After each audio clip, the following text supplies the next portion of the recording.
This is a Ruger American rifle chambered in 300 blackout. Suppressed, of course, makes this a lightweight, budget option, apocalypse style of rifle. Super quiet. Up top here is a Swampfox Warhorse 1-6. Now this Warhorse and this Ruger here haven't been on the channel too long yet, been testing them still, but what I have had a lot of time behind is the Kraken. That's right, this is the Swampfox Kraken right here. It is a mailbox type of red dot for pistols and of course offset rifles just for fun, and this thing can take a beating.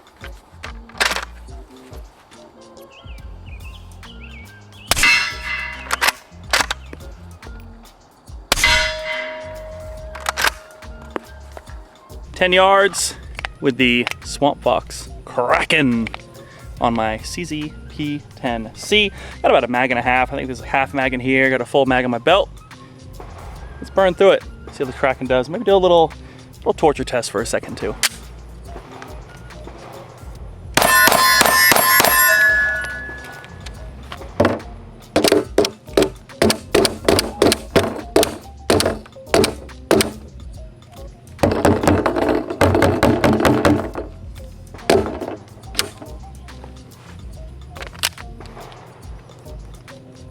You can still see a little bit there.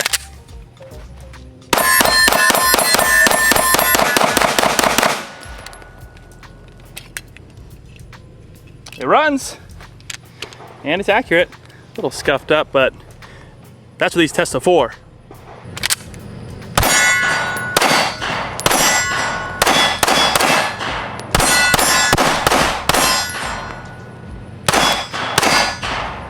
Headshot, headshot! Got it. Ah, nipped the ear. Still good, solid mount.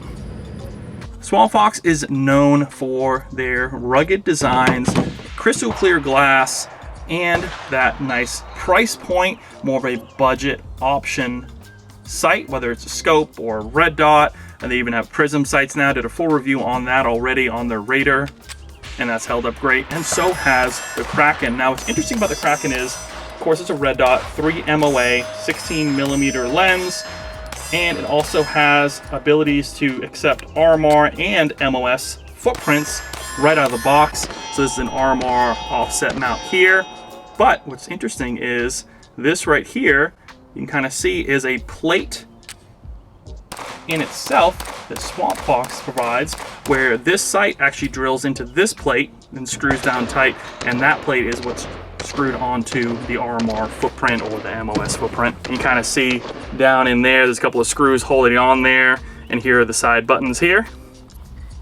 Adjustable for windage and elevation, and your battery compartment right there. That battery is a CR2032, fairly common in red dots, and this actually has a battery life of real world 2 years. So every 2 years they suggest replace it. There's no solar or anything like that as a backup on here, so that's something to note. Now, even though it looks big for a closed emitter, it's not that much bigger than a lot of the competition, and it only weighs, I think, 2.5 ounces. It also comes with red or green for your reticle, and it's made of 70-75 aircraft grade aluminum. Plenty of adjustments for windage and elevation.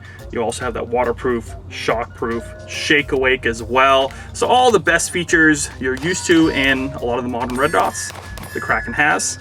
Now the only issue I've had with this is actually I had it on for the first half of its life, for months really. I had it on the CZ-P10C, which was phenomenal. Ran great, no issues at all. But the RMR adapter plate from CZ that I ended up getting with this P10C, which I got this P10C when it first came out years ago. I'm kind of a stickler for hardware, right? So we've talked about in other videos, the hardware that sometimes comes with a lot of these mounting plates, unless you're looking at maybe Swampfox or calculated kinetics, Those guys make some phenomenal hardware. The screws that actually go into the plates, they need to have nice large screw heads, whether it's Torx or Hex, what have you. But a lot of these, like this one here, came with these tiny little screws, little heads, you know, the kind where it's like the tiniest little Allen key that you have that just twists and snaps as soon as you try to tighten it down and torque it down correctly. Well, that's what these had. Ended up shearing this red dot off after months of use and after banging on barrels and things like that. And that was kind of an interesting experience. Take a look.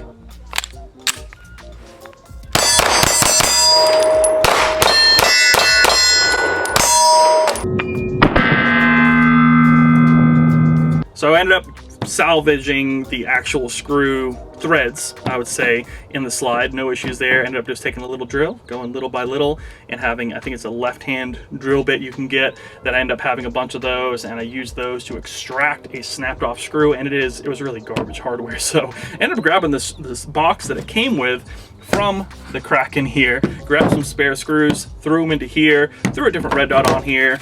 This little hollow sun right here, not closed emitter like this one is.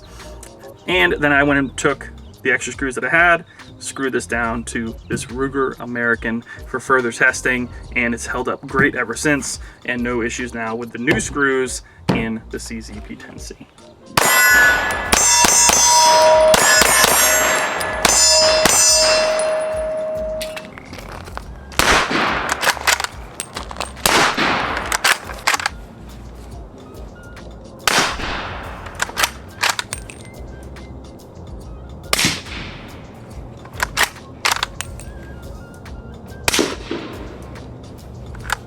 .300 Blackout has never really been a plinking type of round, so the vast majority of my testing has been just 9mm on a pistol, and I did beat the crap out of this Kraken here.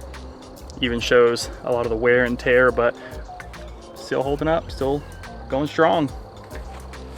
The .300 Blackout is just, it's a fun round, very unique 100-yard type of round for sure.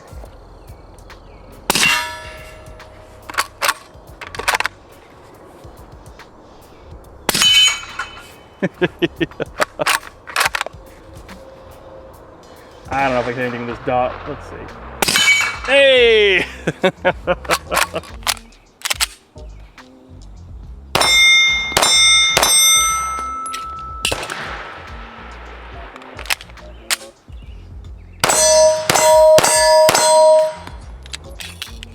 Well, that about wraps this video up on the Swampfox Kraken.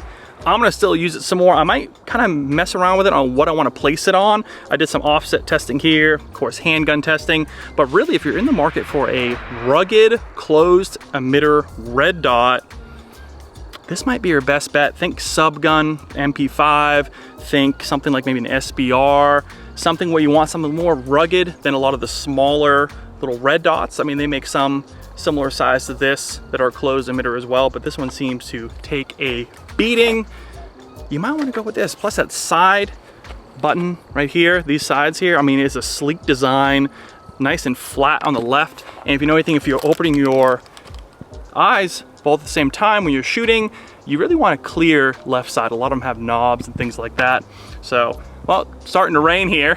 So thanks so much for watching, guys. If you have any questions at all about the Swampfox Kraken, hit them down below. I'll be happy to answer them. If you haven't already, subscribe to the channel. It really helps me out. And as always, take care of the ones you love. Be safe out there, and we'll see you in the next review.